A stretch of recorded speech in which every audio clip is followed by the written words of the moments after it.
Alors, je vous dis tout de suite ici, c'est facile parce qu'on a plein de formes qui sont fermées. Il n'y a pas de forme où il y a un trou. On peut dessiner avec des formes qui ont des trous, c'est expressif, c'est... Donc si quelqu'un vous dit « Oui, si tu veux faire la peinture dynamique dans Illustrator, il faut surtout pas laisser de trous », ben n'écoutez pas cette personne parce que des dessins sans trous, c'est parfois pas génial. Vous voyez ce que je veux dire? Tout qui est fermé, c'est pas toujours génial au niveau expressivité, ça fait un peu scolaire. Donc, il y a un système de détection, de tolérance aux trous dans l'outil peinture dynamique, on le verra sur un autre dessin après. Quoi qu'il en soit, ici, il va falloir indiquer qu'on va modifier... Ah ben on va peut-être juste... oui, on va le faire comme ça. On va indiquer... On va pas utiliser le pot de peinture ici parce que ça n'a pas un intérêt extraordinaire. On va juste indiquer qu'on veut modifier le fond, la couleur de fond. C'est le fond qui est à l'avant-plan dans la palette des outils. Vous allez dans le nuancier de Illustrator, menu fenêtre nuancier. Vous cliquez sur la couleur qui vous intéresse. Elle se met. Alors bien sûr, à cause de la sélection, on ne voit pas vraiment ce que ça donne. Il est possible de faire affichage, masquer le contour de sélection. Et là, vous voyez vraiment ce que ça donne avec la couleur. Et puis après, il faudra faire affichage, afficher le contour de sélection.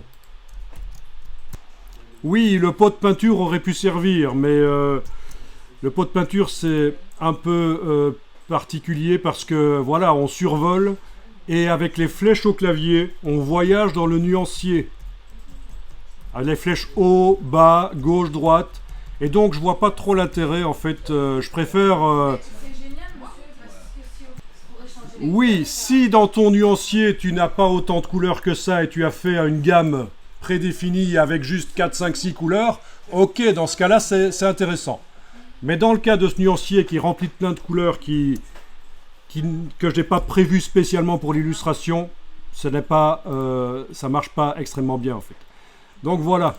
En effet, oui, mais tu l'utilises tout le temps, mais tu dis que tu l'utilises avec un nuancier qui n'est pas autant rempli que celui-ci, où tu as prévu 4, 5, 6 couleurs pour ton illustration. Ça dépend, parfois j'ai plus de nuancier. Ok, ben faites comme vous voulez, si vous jugez.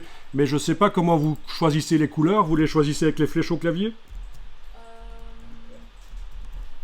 Je sais. Parce qu'on voit pas tout là, on voit pas tout le nuancier. Si on descend avec les flèches en haut, en bas, ça descend dans les dossiers qu'on a créés. Oui, ça... C'est pour ça que moi je me Ah, dans les dossiers, oui, ok, tu descends dans un dossier et puis tu vas de gauche à droite. Mais oui, c'est bien ce que je disais, si tu as prévu une gamme couleur, ça marche. Donc je suis pas en train de dire que le pot ici est complètement foireux, mais c'est un cas particulier et c'est très bien que tu l'utilises comme ça, faire une illustration en ayant les nuances déjà prévues au départ. C'est excellent. Ok, vous avez ça, vous allez maintenant sélectionner une autre forme, vous mettez une autre couleur bien sûr. Voyons un peu si on sait mettre un dégradé dedans. Vous avez testé les dégradés? Fenêtre, dégradé de couleur.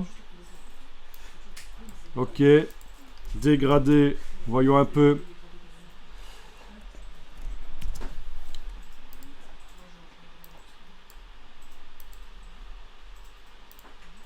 Ben ça c'est juste les dégradés du nuancier. Il faudrait que j'aille chercher des dégradés dans le bas du nuancier.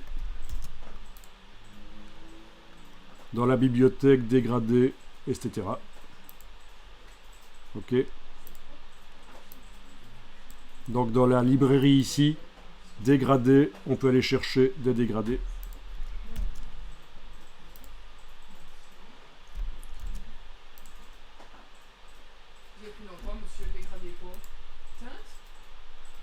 Donc là je suis allé dans le bas dégradé. Et je suis allé sur combinaison de couleurs, par exemple. Mais vous choisissez ce que vous voulez, il n'y a pas d'obligation. Vous savez que vous êtes bien meilleurs artistes que moi, hein, donc je vous laisse faire. Ok. Alors après, avec l'outil dégradé, est-ce qu'on arrive à tracer le dégradé? Ben non, on n'y arrive pas. L'outil dégradé, là, qui devrait me permettre de remettre le dégradé dans un certain sens, il marche pas. Je suis obligé d'y aller par la palette dégradée de couleurs. Menu fenêtre, dégradé de couleurs. Et là, on a l'angle. Et on peut changer l'angle. Voilà, là ça marche l'angle. Bon, c'est un peu foireux donc, hein, qu'on puisse pas utiliser l'outil dégradé de couleurs de la palette des outils, mais c'est pas grave.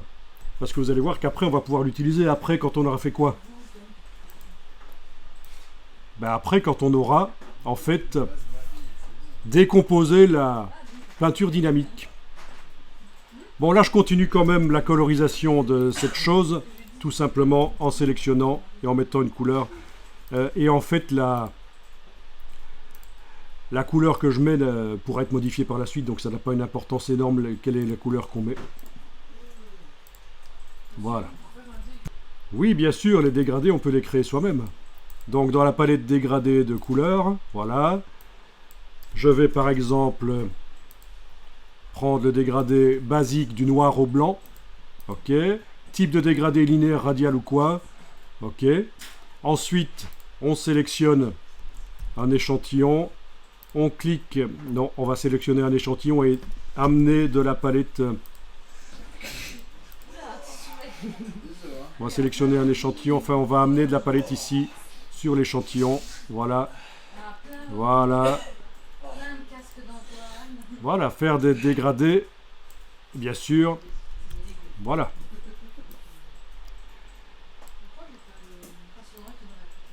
Et puis je clique sur le petit signe plus dans le bas du nuancier et ça me dit quel dégradé je vais mettre. Je vais l'appeler bleu, brun, orange. Ce qui est un peu foireux parce que si je le modifie après, les couleurs, le nom sera plus bon. Mais donc voilà, oui, le dégradé est là. Et après, quand on sélectionne avec l'outil,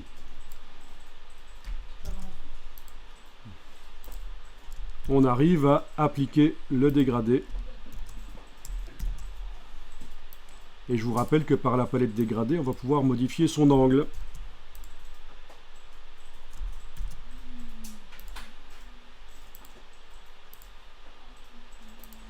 Mais c'est foireux. C'est foireux d'essayer de modifier l'angle du dégradé par la palette dégradée. Donc, il y a d'autres choses qui vont être faites ici.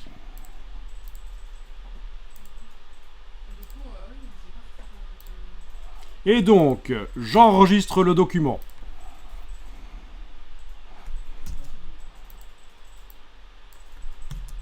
Alors, open your eyes, ouvre tes ouilles.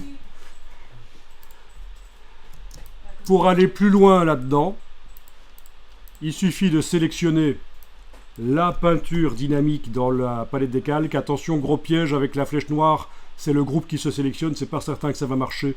Donc ici avec la cible, je sélectionne le système de peinture dynamique. Je vais dans Objet, peinture dynamique et je demande décomposer. Et là, il n'y a plus de peinture dynamique. Ce sont des tracés tout à fait normaux. Les outils ici ne serviront plus à rien. Et l'avantage, c'est que je vais pouvoir faire ceci. Avec la flèche blanche plus, je vais pouvoir aller cliquer à côté, sélectionner uniquement cette forme-là par exemple. Et cette fois-ci, l'outil dégradé fonctionne. Voyez, ce qui ne fonctionnait pas quand on était en peinture dynamique fonctionne sur la peinture dynamique décomposée. Et ça, c'est génial. Allez-y, essayez. Donc, je vous rappelle la procédure. Vous sélectionnez la peinture dynamique par la cible dans la palette des calques. Vous allez dans Objet, peinture dynamique décomposée. Avec la flèche blanche plus, puisqu'on a affaire à un groupe de vecteurs. Vous cliquez à côté, vous cliquez sur le vecteur que vous voulez modifier. Avec l'outil dégradé, vous pouvez retracer dans le sens que vous voulez. Et bien sûr, avec la palette dégradée de couleurs, on peut aller modifier les couleurs, soit en double-cliquant sur l'échantillon là, et on va modifier. Voilà, rose, bleu, etc. Voilà, tout ce qu'on veut. Ou alors, on peut aussi aller chercher une couleur du nuancier et la déplacer sur l'échantillon.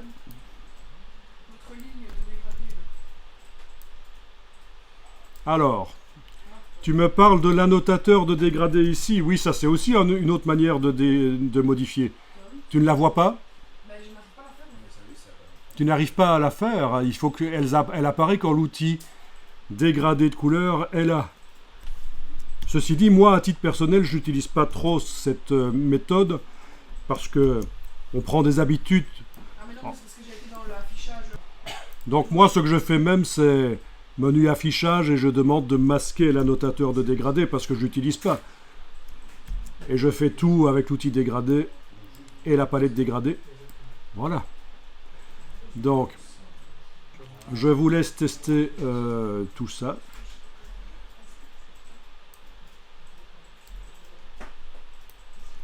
Et je pense que pour aujourd'hui, c'est déjà pas mal.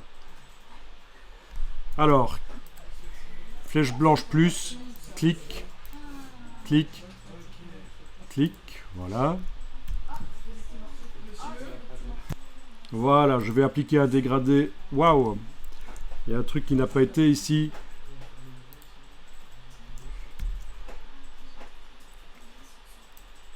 Je vais aller rechercher ma bibliothèque de dégradés dans le bas du nuancier.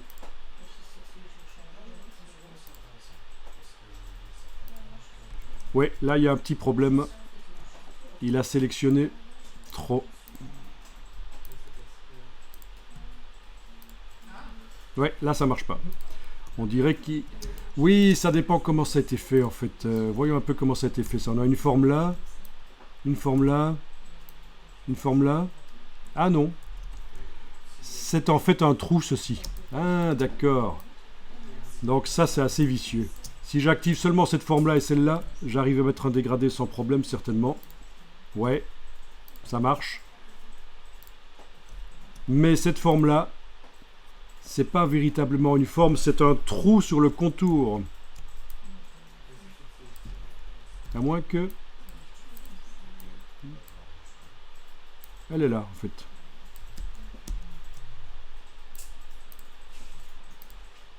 Non.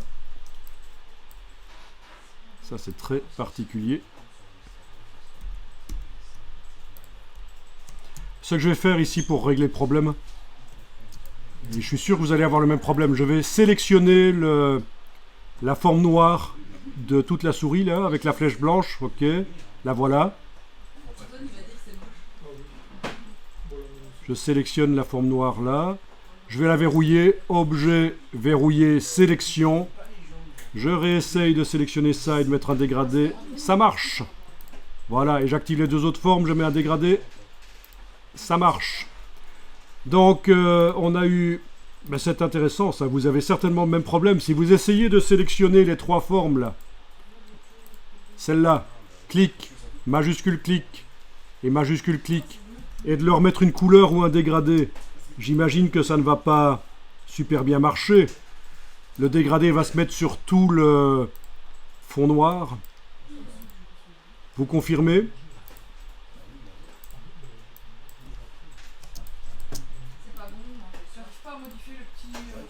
Le petit morceau ne se modifie pas, il pose problème.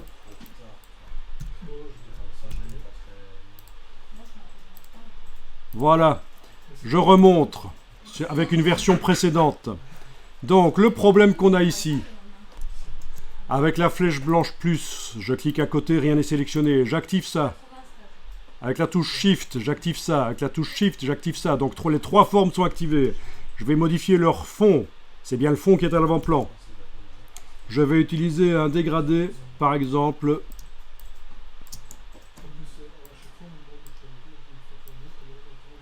Celui-là. Ah ben là, ça a fonctionné, tiens. Ah, ça c'est vicieux. Je vais réouvrir peut-être une version encore avant. Non. Bon, j'arrive plus à recréer le problème. Quoi qu'il en soit, si vous avez le problème que quand vous appliquez le dégradé, les traits noirs se colorisent. Ce qu'il faut faire, c'est avec la flèche blanche plus sélectionner le contour, là, les traits noirs, et les verrouiller, objet, verrouiller, sélection.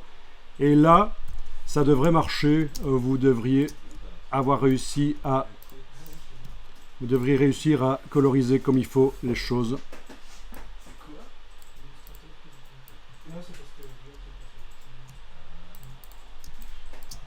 Alors Illustrator est un logiciel qui n'est pas facile parce que il y a quand même plein de chipotages, il y a plein de choses qui existent dans le logiciel. Donc sur le marché de l'emploi, connaître Illustrator, c'est vraiment un gros plus et bien connaître Illustrator.